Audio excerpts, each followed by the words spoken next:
We hear a lot about psychedelic-assisted therapy, but 3 out of 4 people who choose to consume psychedelics do so at home or in nature with friends or loved ones. I'm April, founder of SetSet, an integration platform to help you get the most out of your psychedelic experiences. The podcast episode you're about to listen to may reference one of my previous shows, The High Guide or How to Do the Pot, because I've been a trusted source in cannabis and psychedelics since 2015. I invite you to visit getsetset.com and sign up for our newsletter to receive your free guide on set and setting to make the most of your next psychedelic journey. This podcast discusses cannabis and is intended for audiences 21 and over. So I decided to go on I called it an experimental drug diet for a year, where I decided to cut out all substances, including alcohol, for a year, except for cannabis and psychedelics, just to see what it would do. Welcome to The High Guide. I'm your host, April Pride. Sobriety can be defined in a variety of ways. For many people, the words "I'm sober" are speaking to their absence from alcohol. But similar to how the phrase "I don't drink anymore" doesn't mean you don't consume liquids in general, sobriety and the substances with which you abstain from or choose to consume is an increasingly subjective space. And being Cali Sober, which is also our glossary term for this episode, is yet another approach to managing our relationships to substances. And perhaps a drug diet you should familiarize yourself with. In today's episode of The High Guide, we talk to Michelle Loke, a journalist who coined the term Cali Sober and is a pioneer driving the Cali Sober lifestyle into the public vernacular. When her article for Vice went viral, the new age approach to sobriety officially struck a vein in the public consciousness. So, I guess my story begins in New York, where I was a music journalist covering nightlife and music festivals and underground culture, dance music culture for many years. And I think that background and experience allowed me to become very familiar with a wide range of substances, which are used in these spaces in very experimental and community-oriented ways.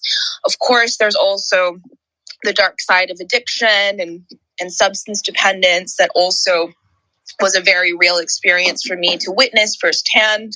But I'm grateful, I'm grateful for the opportunity to understand drug culture in this very immediate way, starting from a young age and seeing all sides of it.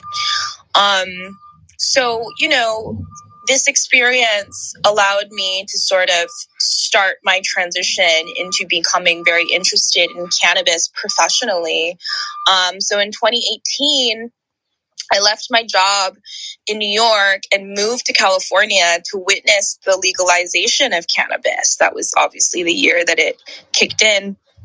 And as I kind of, adopted a more California-oriented lifestyle, I realized that the substances that I had become pretty dependent on in New York to live this extremely high functioning, fast paced, productivity oriented lifestyle, which, was fueled a lot by amphetamines really, and then downers to come off of them, or just always kind of being on this cocktail of drugs that helped me to keep functioning at this extremely high level of alertness at all times. I was working 12 hours and then partying until 4 a.m. And that was my job. But once I came to California, I started diving really into the cannabis world and the psychedelics world. And it kind of, opened my mind to a different way of living. So, it became very clear to me that my body's rhythms were out of sync with the California lifestyle. I felt like I was on a different timeline almost, where I was just moving too fast. I was being a speed freak. And I was like, actually, I want to be tripping out in the desert and more connected to my body. I decided to cut out all substances, including alcohol, for a year, except for cannabis and psychedelics, just to see what it would do. And I called this drug diet California Sober. And I basically started using that term when I went out to parties, especially. And people would be kind of confused when I declined a drink or a line of Coke because I told them that I was sober, but then I was still smoking weed. And so I kind of like started saying California as a joke, like, oh, I'm Cali Sober. And I was so new to California that I didn't even know that people didn't say Cali in California. Oh, Cali. Yes, the term signals an out-of-stater for sure. But for those of us not born and raised in the great state of California, but may have spent years of our life there, we appreciate your patience with our neophyte choice of words. Whether you call it California or Cali, until recently, neither name was often associated with sober. And then, out of nowhere, this editor at Vice reached out to me. She wanted me to write about one habit that had like transformed my life for a newsletter that Vice was doing. And so I wrote this essay, very like stream of consciousness. I think I wrote it on a plane while flying somewhere on an assignment. And I submitted it when I touched down. And it was so crazy to me how this essay went so viral. Like it hit the zeitgeist in a way that none of my writing over the last 10 years ever has. Like it just went so viral that within like a couple weeks, it seemed like it was everywhere and everybody was talking about Cali Sober. I think one of the first mainstream publications to write about it was New York Magazine and The Cut. And then that kind of helped to catapult it towards like the Goop land, and a lot of cannabis brands started sort of picking it up. And I just started seeing it everywhere. And, like I told you, April, I think I was a little bit hesitant to claim credit for it in the beginning. And I think that naming something that's already kind of bubbling up in the culture helps to like solidify it as like, oh, this is a thing that's really happening. But I didn't want to be egotistical and be like, hey, I'm the one who started this.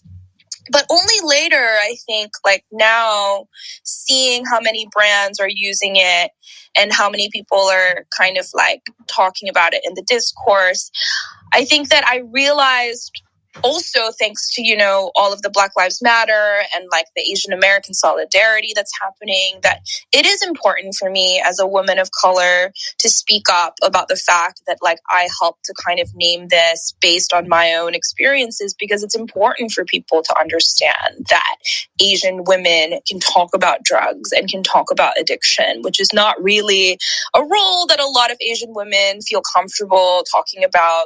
As model minorities, we're often told that like, doing drugs and being a party girl is just like bad. These roles are often stigmatized. So now I'm kind of starting to step up a little bit and be like, yeah, no, this was me.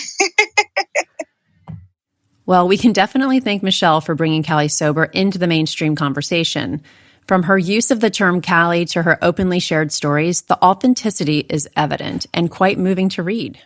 This essay that Michelle wrote for Vice, there's so many great nuggets here, but I just want to read a few things. One, when you talked about moving from New York to California and needing to slow down, I just talked to someone who got stuck in California for 3 months during the pandemic, and she was supposed to be flying home to New York and just got stuck in California. And she said she was coming out of her skin.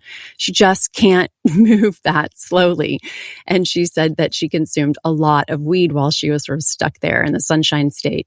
And this is how you describe going from, Adderall fueled days and nights, etc., to being near Joshua Tree and just looking at palm trees with a great sunset and being totally happy with that. You say here, the fizzy adrenaline of uppers do not allow you to appreciate the slow wash of sunlight on your skin. When you're strung out, every inhalation triggers a craving for a cigarette instead of fresh air. Every minute is so pregnant with possibilities for more spikes of manufactured pleasure that even an idle second is torture, and an hour-long car ride becomes hell. And so the sublime natural beauty and slower rhythms of my new city encouraged me to a radical way of living. And that is what, it makes me emotional, to read it.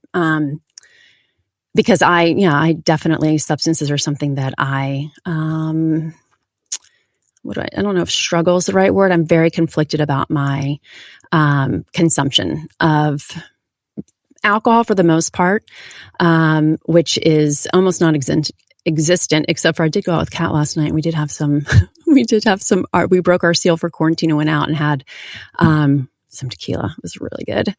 Can you talk a little bit about the transition from any and everything that someone would hand you, both day and night, to really, I don't know if focus is the right word, but to sticking to psychedelics?